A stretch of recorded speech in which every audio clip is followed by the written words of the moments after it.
I am Sonam Jain. आज मैं आपके लिए प्रकाश लाइट समझाऊंगी।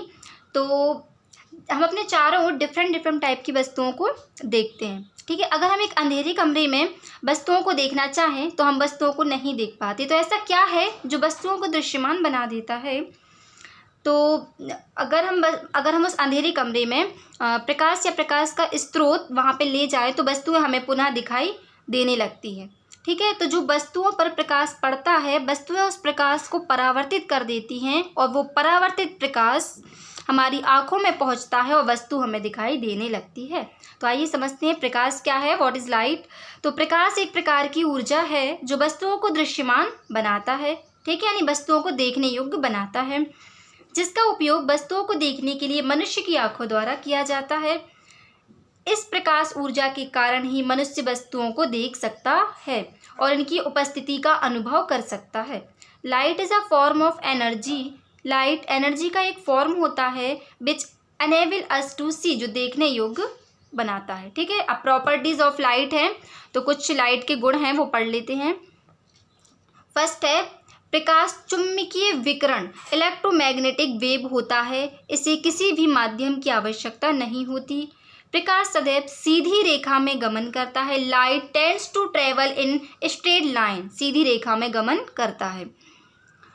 प्रकाश दो प्रकार की प्रकृति को दर्शाता है। It has dual nature. ठीक है, इसकी दो प्रकृति होती है, पहला है तरंगीय प्रकृति और दूसरा है कणीय प्रकृति। ठीक है, जब हम प्रकाश के परावर्तन, अपवर्तन या विपर्तन का अध्ययन करेंगे तो वहाँ पे हम प्रकाश को तरंग के रूप में लेंगे, और जब हम प्रकाश के क्वांटम प्रभाव का अध्ययन करेंगे तो वहाँ पे हम प्रकाश को कण के रूप में मानते हैं। तो इस तरह हम कह सकते हैं कि प्रकाश की दो प्रकृति होती हैं। प्रकाश का वेग 3 × 10⁸ मीटर प्रति सेकेंड होता है और प्रकाश छाया बनाता है, शैडोज बनाता है। ये प्रकाश की कुछ प्रॉपर्टीज हैं। आइए अब हम कुछ ऑप्टिकल इंस्ट्रूमेंट के बारे में पढ़ते हैं। तो आइए हम मिरर को समझते हैं। मिरर 2 टाइप्स के होते हैं। पहला होता है प्लेन मिरर यानी समतल दर्पण, और सेकंड है स्फेरिकल मिरर, गोलीय दर्पण। ठीक है, तो समतल दर्पण को समझते हैं। देखिए समतल दर्पण है। ठीक है, तो ऐसा दर्पण जिसका परावर्तक पृष्ठ प्लेन हो, ठीक है, वो समतल दर्पण हो जाएगा। तो समतल दर्पण में जो प्रतिबिंब बनता है वो कैसा बनता है? पहला है आभासी और सीधा बनता है।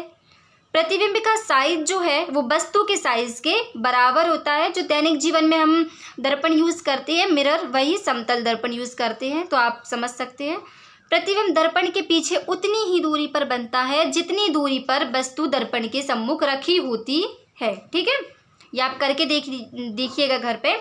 और प्रतिबिंब के पार्श्व परिवर्तित हो जाते हैं, मतलब अगर हम समतल दर्पण के सम्मुख अपना दायां हाथ हिलाएं तो वो प्रतिबिंब में बायां हाथ हिलाएगा। ठीक है, मतलब पार्श्व परिवर्तित हो जाते हैं। तो समझ में आया, ये समतल दर्पण है, ध्यान से देख लीजिएगा आप लोग। अब है गोलीय दर्पण। ठीक है, स्फेरिकल मिरर। तो ऐसा दर्पण जिसका परावर्तक पृष्ठ गोलीय हो, गोलीय दर्पण कहलाता है। ठीक है, इसका परावर्तक पृष्ठ क्या है? गोलीय। तो ये कौन से दर्पण हुए? गोलीय दर्पण। अब ऐसा दर्पण जिसका परावर्तक पृष्ठ अंदर की ओर दबा हुआ हो, ये जिसका परावर्तक पृष्ठ अंदर की ओर वक्रित है, दबा हुआ है, तो ये क्या हो जाएगा? अवतल दर्पण, कॉनकेव मिरर। ठीक है, देख लीजिए यहाँ पे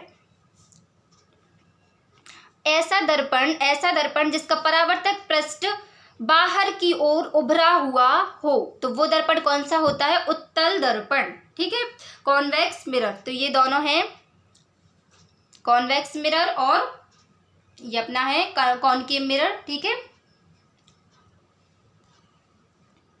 ये लेंस है। तो लेंस भी 2 टाइप के होते हैं, कॉनकेव लेंस और कॉन्वेक्स लेंस। ठीक है, तो ऐसा लेंस जिसके जो किनारों पर पतला हो और बीच में मोटा हो, किनारों पे पतला और बीच में मोटा, वो कौन सा लेंस होता है? अवतल लेंस। ठीक है, सॉरी, ये उत्तल लेंस। जो किनारों पे पतला और बीच में मोटा, कौन सा हो जाएगा? उत्तल लेंस। ये क्या करता है? जो प्रकाश से आने वाली किरणें होती हैं उनको एक ही बिंदु पर केंद्रित कर देता है। ठीक है, ध्यान रखिएगा, जो किनारों पे पतला हो और बीच में मोटा, वो कौन सा लेंस है? उत्तल लेंस। वो मुझसे गलती हो गई थी। अब ऐसा लेंस जो किनारों पर मोटा हो और बीच में पतला हो, वो कौन सा लेंस होता है? अवतल लेंस। ये क्या करता है? सूर्य से आने वाली जो किरणें होती हैं उनको फैला देता है। ठीक है, अब देखते हैं नेक्स्ट। ये क्या है? प्रिज्म। ठीक है, प्रिज्म एक पारदर्शी अवयव होता है जिसमें 2 त्रिभुज और 3 आयत होते हैं। इसको जब हम प्रकाश का अपवर्तन पढ़ेंगे तो इसको डिटेल्स में समझेंगे। जैसे ये आप घर पे भी देख सकते हैं, ये चम्मच है, तो ये चम्मच का जो दबा हुआ, यानी मान लो इसको परावर्तक पृष्ठ माने, तो ये जो दबा हुआ भाग है ये क्या हो जाएगा? अवतल दर्पण। और ये जो उभरा हुआ है ये क्या हो जाएगा? उत्तल दर्पण। तो इसको आप घर पे भी अच्छे से समझ सकते हैं। ठीक है, अब नेक्स्ट वीडियो में हम प्रकाश का परावर्तन, रिफ्लेक्शन, ये सब देखेंगे। ठीक है, थैंक यू सो मच।